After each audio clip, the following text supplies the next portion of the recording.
បាទគ្រប់នឹងជម្រាបសួរពុកម៉ែបងប្អូននេះត្រង់មួយនេះដែរគឺអាយុកាលរបស់វាកូនកដោបញាស់បាន5ថ្ងៃនេះហើយអញ្ចឹងវានៅសល់មួយឃើញទេពុកម៉ែបងប្អូននេះវាបឺតចេញពីដីខ្សាច់មកអញ្ចឹងរាល់ពងពូជដែលខ្ញុំភ្ញាស់មករហូតឆ្នាំ2025ហ្នឹងគឺដឹងថាវាញាស់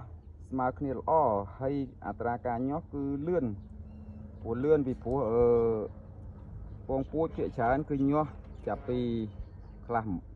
8 9ថ្ងៃអីអត់ទាន់អស់ហ្នឹងតែឥឡូវថ្ងៃនេះបាន5ថ្ងៃអញ្ចឹងវានៅសល់មកគ្រាប់គេថាលឿនហើយល្អឃើញពុកម៉ែបងប្អូនតែមិនគ្រាប់ទេនេះទៅបាញ់សំណើមមិញបាញ់សំណើមមកវាញាស់ឥឡូវវាពេលដែលវាញាស់មកគឺវាបឺតចេញមកពីក្នុងចង្កេះដូងវាបឺតចេញមកហ្មងបើយើងអត់ប្រើសំណើមទេគឺវាអត់បឺតចេញអត់រួចទេកាលណាវាចេញអត់រួចគឺធ្វើឲ្យកូនកដោបយើងងាប់វាងាប់នៅក្នុងចង្កេះដូងហ្នឹងណាឥឡូវចាំមើលខ្ញុំឆែកមើលឲ្យបងប្អូនមើលទាំងអស់គ្នាមើលឃើញទេឃើញមានអាខ្លះនៅក្នុងហ្នឹងឯងឃើញមានក្នុងហ្នឹងបងប្អូនហ្នឹងតែចង្កេះដូងយើងអត់សើមគឺវានៅក្នុងហ្នឹងហើយតែយើងអត់បាញ់សំណើមទេធ្វើឲ្យវាងាប់ពេលវែកទៅមកឃើញនេះឃើញបឺតចេញមក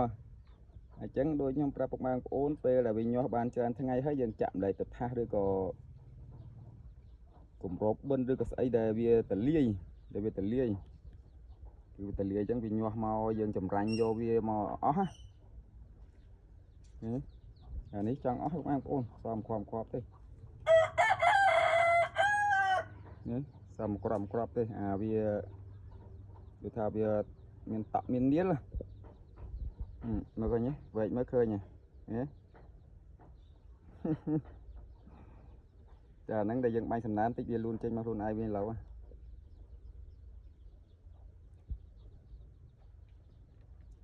5ថ្ងៃអញ្ចឹងវាសក់មួយហើយនៅទូចខ្ញុំឲ្យអាស្មៅអញ្ជៀនជាពុកម៉ែបងប្អូនឃើញស្មៅអញ្ជៀនហ្នឹងអាហ្នឹងកូនកដោបពេលវាញាស់បានមក1ថ្ងៃ2ថ្ងៃគឺវាចេះស៊ីហើយអាស្មៅអញ្ជៀននេះគឺវាល្អដែរវាប្រហាក់ប្រហែលទៅនឹងស្លឹកចេកខ្ចីនេះវានៅទូចពេកមើលអត់សូវឃើញទេដល់អាយុប្រហែលជា8 9ថ្ងៃហ្នឹងបានយើងមកឃើញច្បាស់ថាពេលស្មើនេះវានៅក្រោមអាស្មៅអញ្ជៀនហ្នឹងហើយក៏ស៊ីតែមើលដូចរុយចឹងមិនមែនរុយបងប្អូនពេលខ្មៅអាហ្នឹងគឺកដោបកូនកដោបហើយត្រង់នេះដែរក៏ធំដែរហ្នឹងធំដែរសារនេះធំហើយពុកម៉ែបងប្អូនតែនៅសួរខមមិនខ្ញុំរហូតខ្ញុំក៏នៅតាមប្រាប់រឿយពុកម៉ែបងប្អូនខ្លះក៏គាត់សួរលក្ខណៈចង្កេះដូងញាស់ពងពូជហ្នឹងវាត្រូវការទឹកស្អាតឬក៏ទឹកមិនស្អាតប្រើបានអត់ហើយរយៈពេលប្រហែលថ្ងៃញាស់ហើយបងប្អូនខ្លះទៀតក៏គាត់ខមមិនសួរថាកដោបរបស់យើងហ្នឹងចាស់មានគេ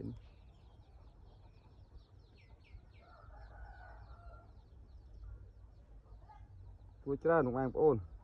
តែសំណួរពួកគាត់នឹងឆ្លើយឲ្យអស់ហើយតាម Telegram តាម YouTube តាម comment អ្នកខ្លះក៏គាត់សួរគាត់ថាកដោបគាត់ពេលដែលចាប់គូពងហ្នឹងគឺងាប់ច្រើនចង់អស់មួយទ្រុងគាត់ចង់អស់មួយទ្រុងអញ្ចឹងអាសំណួរមួយនេះវគ្គក្រោយខ្ញុំនឹងរៀបរាប់មួយសារទៀតតាក់ទងនឹងបញ្ហាទ្រុងផងតាក់ទងនឹងបញ្ហាអាកាសធាតុផងតាក់ទងនឹងចំណីកូនមាន់យើងមួយទៀតនឹងវគ្គក្រោយខ្ញុំនឹង review អំពីអាកដោបដែលវាចាប់គូពងហើយខ្សោយហើយងាប់ខ្លាំងព្រោះខ្ញុំភាគច្រើនខ្ញុំចិញ្ចឹមប្រមាណវគ្គហើយក៏ខ្ញុំនៅតែតាមដានដែរព្រោះ បញ្ហាធំបំផុតគឺនៅពេលដែលកដោបយើងចាប់គូឲ្យពេលពងហើយចឹងបានមួយវគ្គចឹងទៅឬ2វគ្គវាចេះតែងាប់បន្តបន្ទាប់ហើយចឹងខ្ញុំបានតាមដានវាមួយផ្នែកទៀតឃើញថាវាប៉ះពាល់ច្រើនដល់កដោបយើងដែលពេញពងចឹងវីដេអូក្រោយខ្ញុំនឹងប្រាប់អំពីកដោបដែលវាពងហើយចេះតែងាប់បន្តបន្ទាប់ខ្សោយខ្លាំងហ្នឹងណាចឹងក្នុងការចាំកដោបខ្ញុំនឹងស្រាវចម្ងល់ឲ្យពុកម៉ែបងប្អូនអស់ហើយធ្វើទៅមិនបរាជ័យព្រោះភាគច្រើនកដោបបរាជ័យបំផុតនៅពេលដែលចាប់គូពងហ្នឹងមកខ្សោយខ្លាំងហើយពុកម៉ែបងប្អូនខ្លះក៏គាត់ជួបច្រើនក៏គាត់ដឹងអ្នកខ្លះទៀតគាត់អត់ដឹងហើយវាតែតិចទេតែអាភាពតិចរបស់វាពុកម៉ែបងប្អូននឹកស្មានអត់ដល់ទេម្នាក់បឿទៅធ្វើធុងស្អាតម្នាក់បឿទៅធ្វើនេះច្រើនប៉ុន្តែអត់មានចាប់អារម្មណ៍បញ្ហាហ្នឹងព្រោះខ្ញុំចំវាខ្ញុំសិក្សាវាគ្រប់ផ្នែកពេលដែលកដោបបងប្អូនជួបបញ្ហាមួយខ្ញុំស្រាវជ្រាវវាអញ្ចឹងបញ្ហាដែលកដោបសក់ចាប់គូពងឲ្យងាប់ច្រើនខ្ញុំនឹងប្រាប់វីដេអូក្រោយទៀតអញ្ចឹងអរគុណច្រើនពុកម៉ែបងប្អូនហ្នឹង